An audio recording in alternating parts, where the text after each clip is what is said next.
first panelist. Let's please welcome Mr. Larry Yu. He's a professor of tourism administration at George Washington University. He's one of our panelists. And next is Paul Ren. He's Director of Global Business Development at Attract China. Thank you so much for joining us. So we're running a little behind, so I'm going to cut straight to the chase. Well, so next week, the G20 will take place in Hangzhou, China. This is a great opportunity for China to promote its cities and its tourist destinations. So how can China's tourism industry seize opportunities like this to promote itself and to attract more visitors from around the world? So we'll go around the panel. Great. I will say anytime that you have people that are coming over here or going over anywhere for business travel, you want to take at least a half day or a day to really kind of take advantage of what the city has to offer.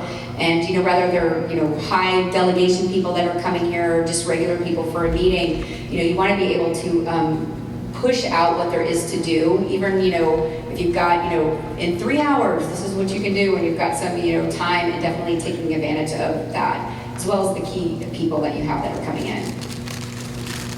Well, I think this is really a great opportunity for China also to showcase this really beautiful city, Hangzhou, and to the G20 countries. As I noted, when they developed this huge media center, which will hold, let's see, over 4,000 media people, and from all around the world, and so that will be a great opportunity, really, for those media and to broadcast the beautiful Hangzhou and also the great summit, to their countries. And I'm sure a lot of stories will be picked up from these meetings. And I've already seen some of the promotion videos in 30-second segment, in 5 minutes, and even in 15 minutes, put out by Hangzhou Tourism Administration and also Zhejiang Tourism Administration, and they're very well done. And I'm sure this will be picked up by the media and around the world to promote China and Hangzhou. Thank you. I'm very honored to be here. I am not an expert on attracting tourism to China, but I do think the opportunity of the G20 is an opportunity for China to demonstrate its commitment to environmental protection, to social protection, and to the changes that are happening in China, and to publicize those globally, which I think will improve inbound tourism perceptions of the country. Mm-hmm. And on the back of that question, I want to go with the reverse, because now you talk about you are in charge of attract China, to how to attract them here. But then when people go to China, they also have concerns in terms of food safety, pollution, and getting used to the local customs and all that. So what more can be done in those aspects to promote more understanding, whether they come here in the US or go into China? How do we promote that kind of understanding? Concerns about food safety, air quality safety, these are concerns that are shared not only by tourists considering China, but also by many, many Chinese people. When I work with companies in the US, throughout the US, about how to be prepared for inbound Chinese tourists, I highlight to them that these are actually assets that the US has that we should be marketing. We do have amazing sources of fresh and clean seafood, and we have amazing national parks. I think it's worth noting that this week they're marking the centennial of the National Park Service in DC. The National Park Service is a huge attraction for Chinese and global tourists in the US. There are opportunities for learning from the National Park Service, for example, about environmental stewardship in China. Again, demonstrating commitment to environmental protection, social protections is a great way for China to increase its attraction to inbound tourism. I will really agree on that, in terms of the environmental protection. And also, on the consumer side, it also need to, efforts need to be put in the consumer protection area. And, from what I understand, you have a place to complain, for service failure in the tourism industry, for instance, in services. And however, this function is really with the tourism administration. And however, it's really not cross-cutting. And so sometimes, a complaint made for food, for any services. And it's very difficult to coordinate oftentimes, involving different government agencies. And so I think probably a better way to do that is to have some kind of cross-cutting mechanism which can quickly resolve those issues, and report it in the media. And really in the last few years, there are a lot of reports on, on those food and also service related, I call them from a management standpoint, the service failure by service providers. And so some of those will be resolved by more effective consumer protection mechanism in service. And however, as I noted, the inbound tourism actually volume has been picking up, and they actually show an increase last year, and also China did pretty well in the first half year by increasing international tourism, and probably that's part of the efforts also the China Tourism Year, more international overseas visitors going to China. I definitely agree with our colleagues too, and we always talk about the bad, right? But I will say, being in China quite often, is that they are making great strides. It's just going to take time, and especially when it comes to the environmental protection. Even when we were there a year ago, we've had some really bad pollution that was there. But it's because the process is going to take some time, and they were there was 33 different programs that they were just had rolled out over the past 2 years, and it wasn't long ago that the United States had some of the same issues in some of our big cities as well. And so as long as they keep the programs going, but they also need to be able to get in front of the media and tell a positive story as well, because they are out there, and China has some dynamite restaurants as well. So let's just make sure we can highlight those. Thank you. And I was very impressed by your presentation, highlighting some of the creative ways that DC is doing to promote the city, the tourism, and its attraction. So what can Chinese cities learn from the best practice here to make itself more attractive?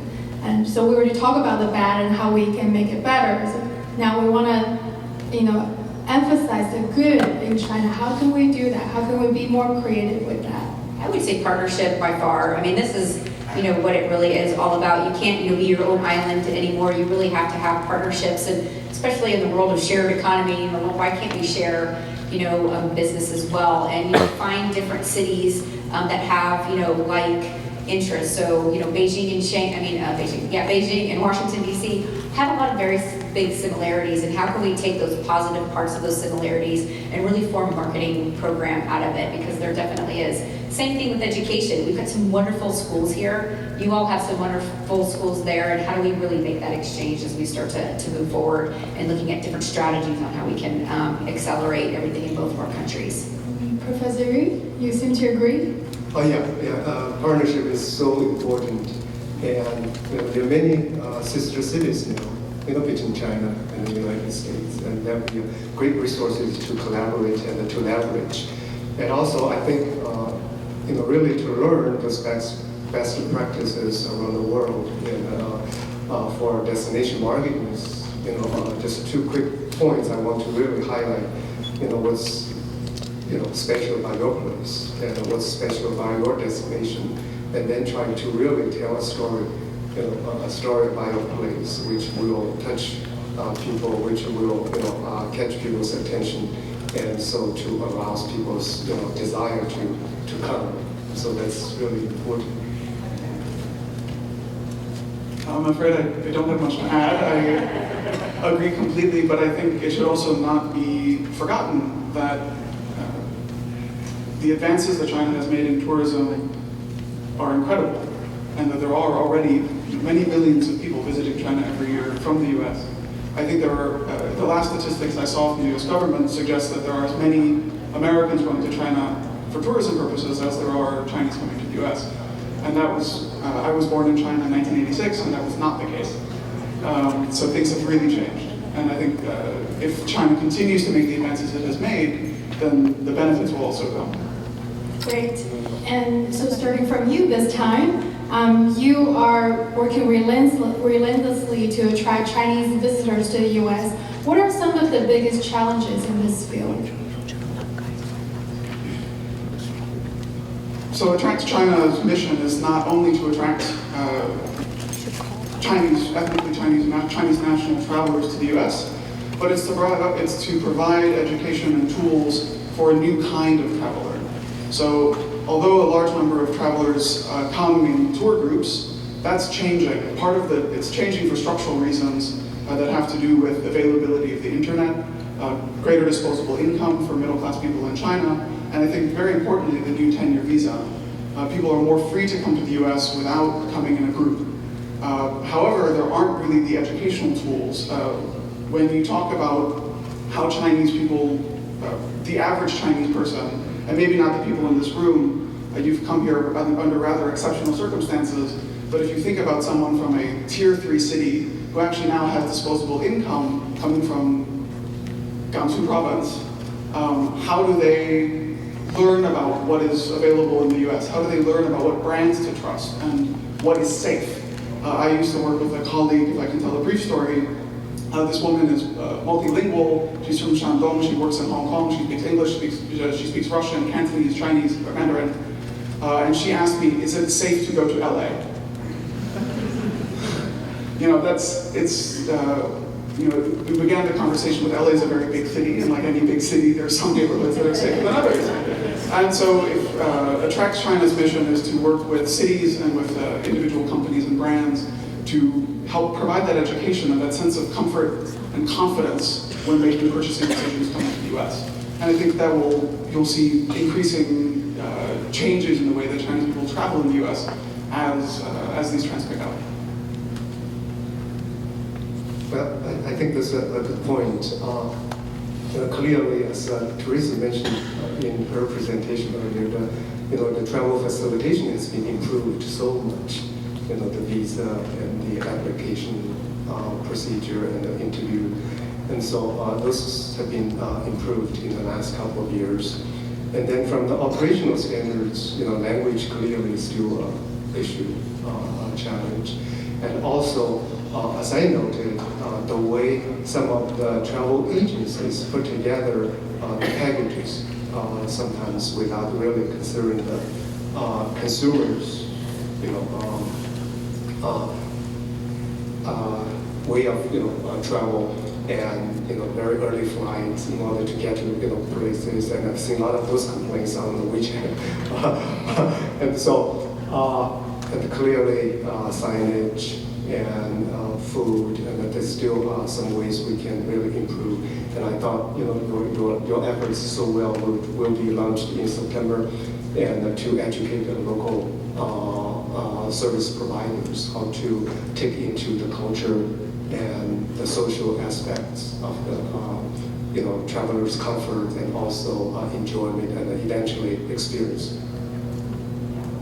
I would say we're in very interesting times in the way that people are traveling now. I think it's super fun that now people are starting to get off the buses, and the generations that are starting to come in, they're independently traveling around, and so the people want to travel because of the experience now. They don't want to be told you're going here, here, and here, and this is what you're going to see. They want to be able to explore the American way, or the same thing when Americans go over to China, they want to be able to explore and be just like a Chinese person. Sorry, this is fly. That's like China's crazy here.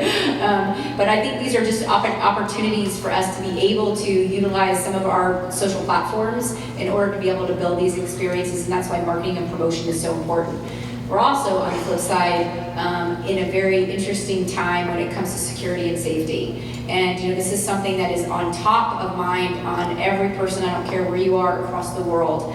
Things are changing and people need to be able to travel differently, and they just need to be prepared. Traveling needs to continue, it needs to happen, it will continue, but people just need to be prepared on how to do that. And when you're somebody from China who doesn't speak English, you're over in America and something happens, you want to know what to do and how do we communicate that out to people on how to do that. And I think that's something that's definitely high on U.S. travel and also with Brand USA's platform in order to be able to educate folks from all over the world, not just from China, on what to do when you're over in another country and be able to do that. So those are definitely things that are high on our priority list and big challenges for all of us. That must be a very enthusiastic flight who cares about U.S.-China exchange as well. But yes, I agree, and I do think that culture and understanding media plays a big role. If you recall, there's a movie 2 years ago, Beijing Meets Seattle, and it was a huge hit in China. And after that movie, everybody seemed to be going to Seattle. People are buying, so little do you know, people are buying houses, investing in properties, visiting, and just, it's crazy. So maybe next time we can expect a movie out of DC, Beijing meets Washington. We have that already. It's called House of Cards. Oh, exactly. So, but the next question can get a little technical, but so first I want to just explain a little bit. So in China, we have the national level of agencies that are in charge of tourism. They're called the China National Tourism Administration. And also on city and provincial levels, they also have their own agencies. But here in the States, we seem to have only two kind of agencies. One on this national level. Hello, flight.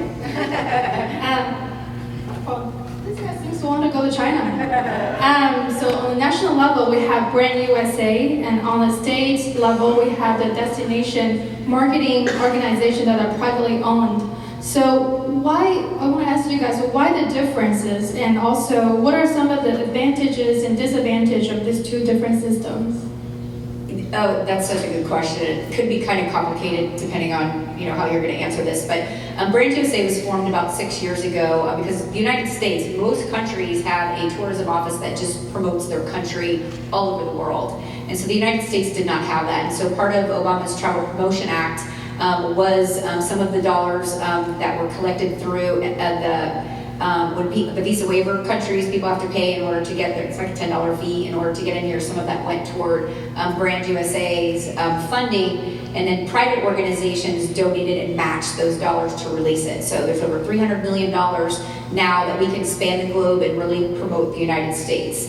And they are, just very high level. It's all about promoting the United States. When you think about the vast and how big our country is, how do you promote a beach versus a mountain versus Middle America versus a rodeo, in Texas, and so it's really kind of pulling that together. If you go brandusa.com, which is their website, you can really see creatively how they've done that. From a city and also from a state perspective, every one of them is totally different. There's not two cities that follow the same platform because it depends on your funding. And so we are funded through bed tax dollars. So when people stay in a hotel here, we get a percentage of the bed tax dollars here in our city. Our budget is about roughly $17 million for our city. Vegas has a $179 million budget. And so they get some of their funds through their state. I don't have a state in order to be able to pull dollars from, so all of them are a little bit different.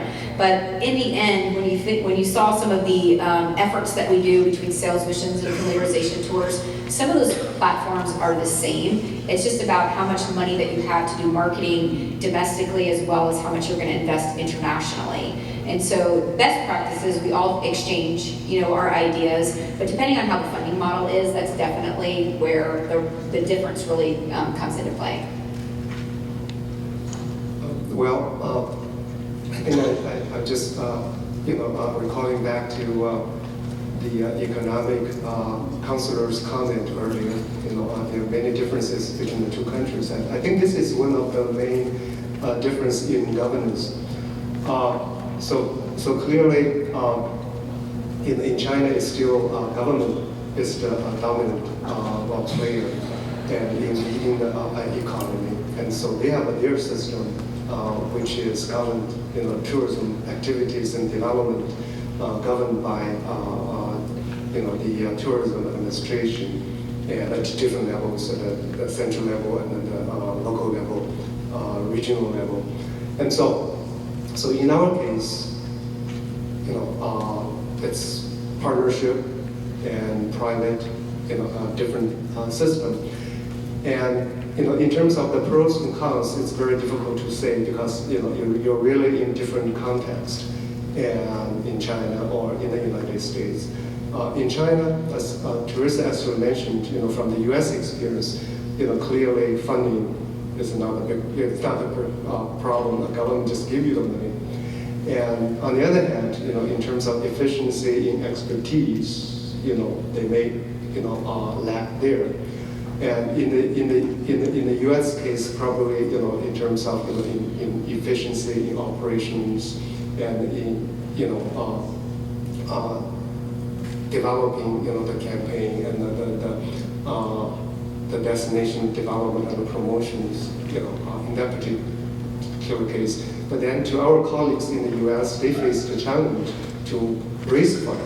And as Teresa just mentioned, the tax from the lodging, this much, and then they have to actually go to raise fund and from different donors, from different organizations. So the situation is all different, and so we really need to look at from different perspectives and in different contexts. Paul? The sources of the differences, I believe, are historical and probably obvious to most of the people here.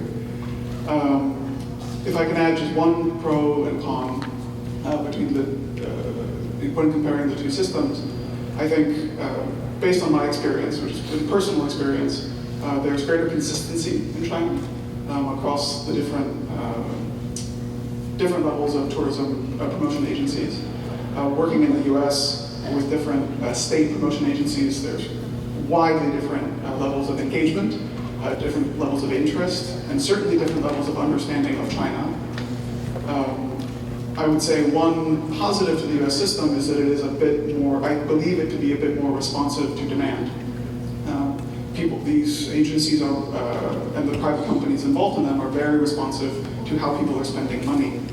And so, especially as the profile of tourists from China changes, I think we'll see pretty rapid response from those agencies who are engaged to reach out to those tourists and to provide them the services and the support that they want and they need. And I think that's a benefit for us. Mm-hmm. Great. Of course. Well, actually, since we're on this topic, I've been a proponent for a decade now to try to promote my tripartite model.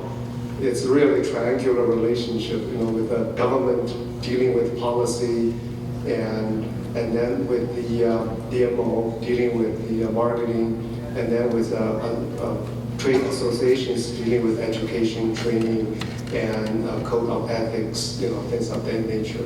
So I'm still trying. So this next one is a free-for-all. So on the back of that question, and now we have seen this new travel pattern. We have education travel, we have medical tour, we have investment, real estate tourism. So how have this new pattern disrupted the traditional tourism industry, and how has that changed our way of thinking and into design, engineer new travel products to cater to this new generation of travelers? So all of a sudden, everything becomes what we would call niche marketing. So you've got medical tourism, you've got business tourism, you have somebody who's coming here for education, there's everything, and it causes a lot of anxiety because you want to try to understand what each of these markets are and how do you spread this small amount of money that you have across all these wonderful pillars, but you don't have enough money to be able to do that because it's definitely not going to make an impact if I'm only able to spend $10 in this market and I'm spending $100,000 over in this market. And so how do you rob Peter to pay Paul is what I always say in our organization to be able to do that. But I think trying to find each one of them has their own personality on what they're traveling here for. And I think once you understand and take a deep dive into the data of why people are traveling, how long they stay, what they're doing while they're here, and how much can you really truly influence what they do when they're here. Like me, sometimes when I'm going on a business meeting, I'm in, I'm out, and I don't have time to tour around just depending on what the purpose of the trip is. And so every one of those markets is a little bit different, and so we kind of cater toward that to find the commonality, and if it does look like it could be a huge impact into the city, then we will again have a quick response because we have that flexibility to be able to do that. Well, from the operator's perspective, I know some of the Chinese tour operators, travel companies also want to be in this space, in those niche markets, real estate investment, medical tourism, and education, which is big. And so for the tour operators, I know they want to all jump into those markets. And so in this case, resources, expertise, and the tourism mentioned, you really need to know, the markets. And because medical tourism is a different type of market, and you need to have, the consumers, and then you also have a good, relationship with, the medical services in the destination places, and also, after treatment, and a whole list of technical and professional services you need to be aware of. And so in that regard, it's basically depending on where you are in the supply chain kind of relationship, and so you have to really know your market and know your consumers, and then be able to put together a service that will satisfy the experience. I see the phenomenon a bit differently, which is not that general tourism is becoming segmented and specialized, but that people are coming from China to the US for many different reasons. And so it's really a broadening of the tourist experience of the US that may involve tourism, that may also involve investment, shopping, and medical components, taking advantage of all of the different things that the US has to offer. This is very much the field in which Attract China is working. Because for cities, for states to take advantage of these changes, I think what really has to happen is earlier connection and greater education. And so I think, Teresa, what you're doing in terms of being on WeChat and Weibo and reaching Chinese consumers before they're getting on the plane is very much what we're trying to do as well, so that Chinese consumers, as they're making their purchasing decisions or as they're dreaming about coming to the US, they know about the variety of options that they have, and they know how to best take advantage of their desires. They know how to actualize their plans in the US to the best possible outcome. That is exactly what we're trying to do. It is very disruptive to the market because it means US businesses now have to be on new channels. They have to familiarize themselves with Weixin, Weibo, and these, for people who are not accustomed to typing in Chinese, this is very difficult. And more than that, it also requires a much greater collection of data and response to data. Fortunately, with digital information, that's getting easier.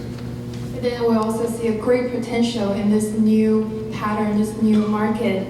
Before we open the floor to questions, I'd like to invite you each give your closing one piece of advice to people who are either trying to bring more visitors here to States or trying to go visit China, trying to do business in between the two countries. What's your piece of advice?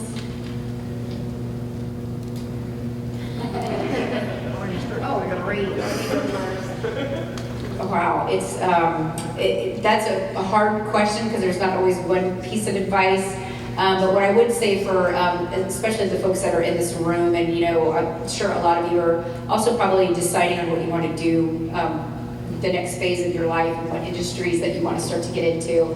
And I will preach the tourism opera all the time, only because you can do this anywhere you go in this world. Tourism is not specialized to the United States. It's not specialized to China, and it doesn't matter if you're a marketing mind. Obviously, as you can tell, I'm a salesperson. Whatever your personalities are, that's where you go.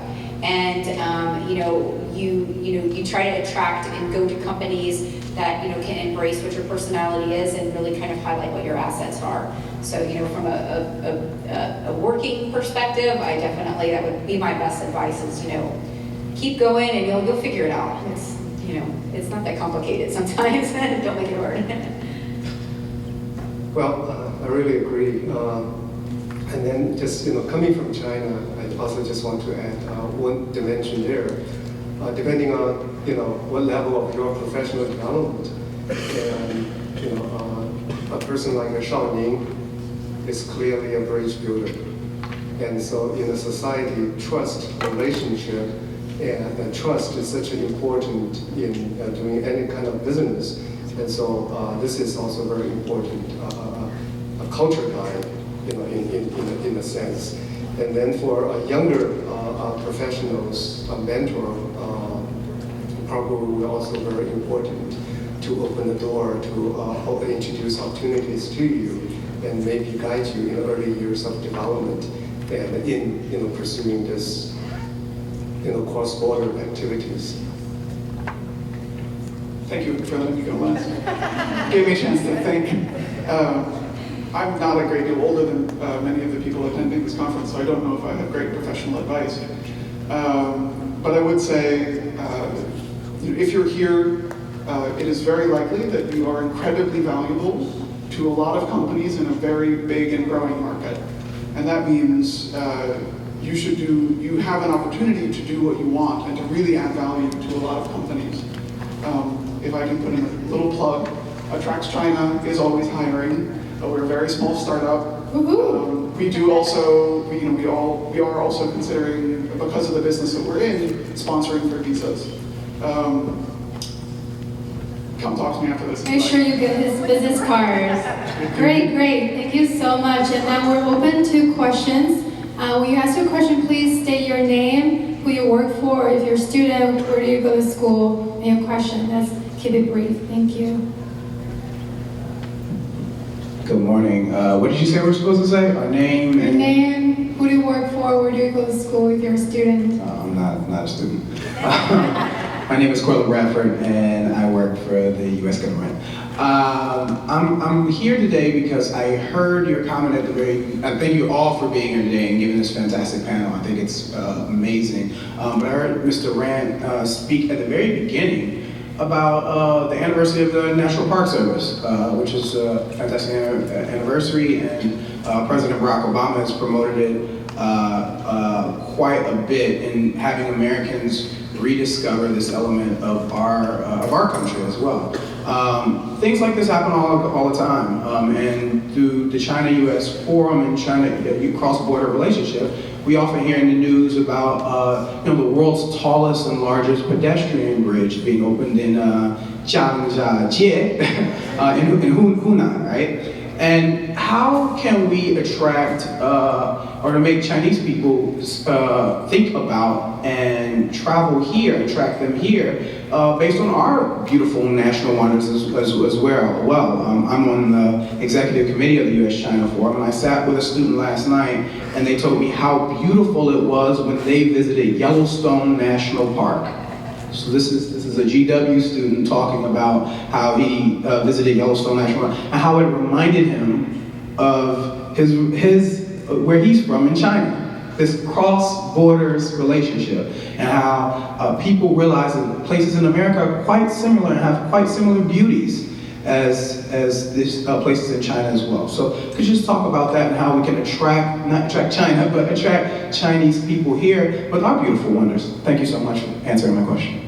Thank you, Cortland, and please, Paul, not Mr. Rand.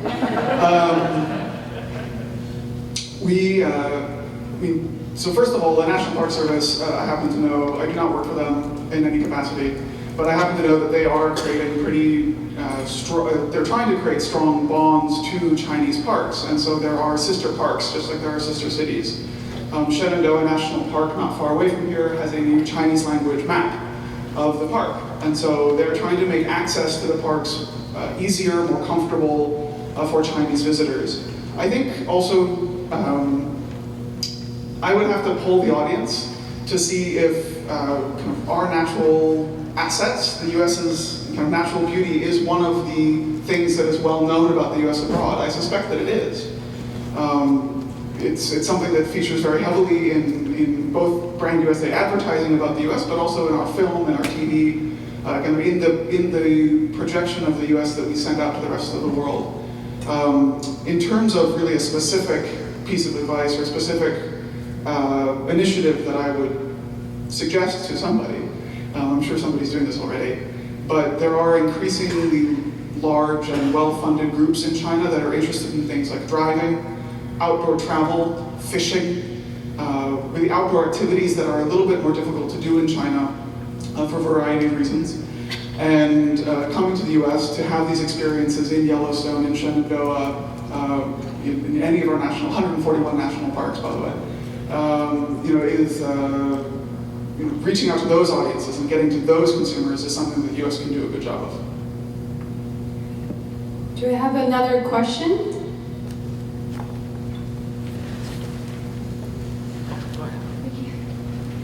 Hi, my name is Shi and I just graduated from American University. Thank you for sharing your insights in tourism with us. And actually, I'm pretty inspired by Teresa's presentation. And yeah, I took some notes about that.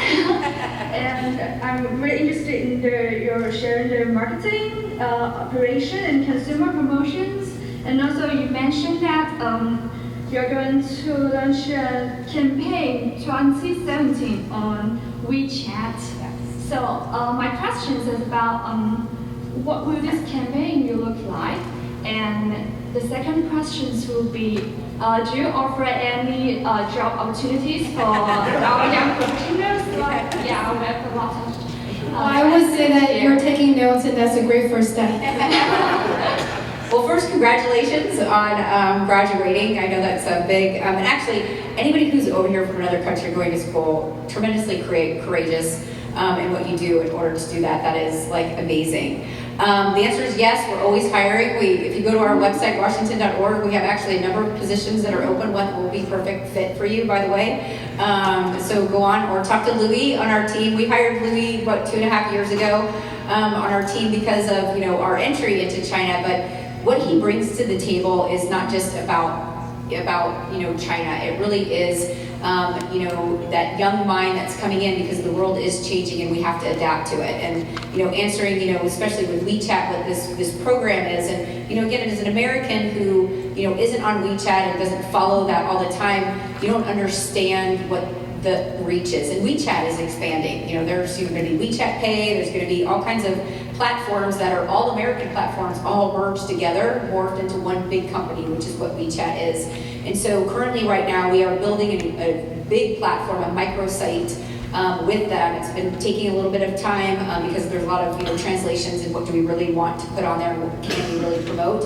And then there'll be a whole activation over the course of the year. It's not just about postings, it really is about doing some marketing efforts in particular targeted areas. So if I do want somebody who's about culinary tourism, how do I market that personality of WeChat? And that's what WeChat brings to the table is I'm kind of a data geek in certain ways of really trying to figure out what inspires people to travel. And so when we're talking about how do you attract people over to America, you really have to understand the different platforms of why people travel. People are coming over because they're coming over on their families, or because they are foodies and they want to experience culinary, or they're adventure people and they want to get in a kayak and they want to climb a mountain and do all these things. And so you have to understand that. And what's great about some of these big social platforms that they have is they're able to collect that data because they see it's like Big Brother's watching, and so they know what you're really attracted to. But that really helps us as marketers to figure out what platforms that are. And so hopefully by next year we'll be able to tell you what this looks like as we're kind of building out what this umbrella promotion is going to be. So keep you posted, but definitely check out our website. We're always hiring folks. If you're looking for internships, we always have internships that we need as well. So from what I gather, if you're a master at WeChat, you have a good shot at getting a job. Well, thank you so much for the question. And with that, we are closing this panel as we're running a little behind our schedule. Oh, sorry, do you have one more? We'll take one more. Hi, thanks. My name is Charles Lee. I'm a lawyer, and I have a very practical question. So my friends from China, they want to visit US, do the kind of the DIY tour. And so what kind of suggestions and advice you can have, so like for this type of tour, they don't want to go with a group and they want to do it by themselves, and kind of a more in-depth tour of parts of the United States, and because personally, like I cannot give a lot of detailed advice, so I would like you. Oh, absolutely. Hit the Brand USA website. They do a wonderful job, and they just launched their new website that's out now. They do a wonderful job of highlighting what the assets in each one of the regions are of the United States itself. So, and again, depending on what time of year they're coming, that's also going to determine what they're going to be able to do.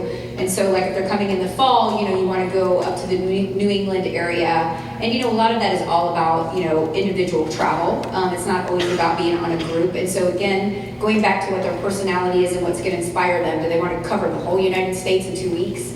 You know, that's going to be a different type of itinerary than if you have a whole month to be able to do things and really highlight what those key cities are across the United States. And, you know, just like China, I mean, we've got the mountains, we've got the beaches, we have everything in America here. And so it's so hard to say, you know, how do I do this and what do I do? It just depends on what the person is and what they want to do.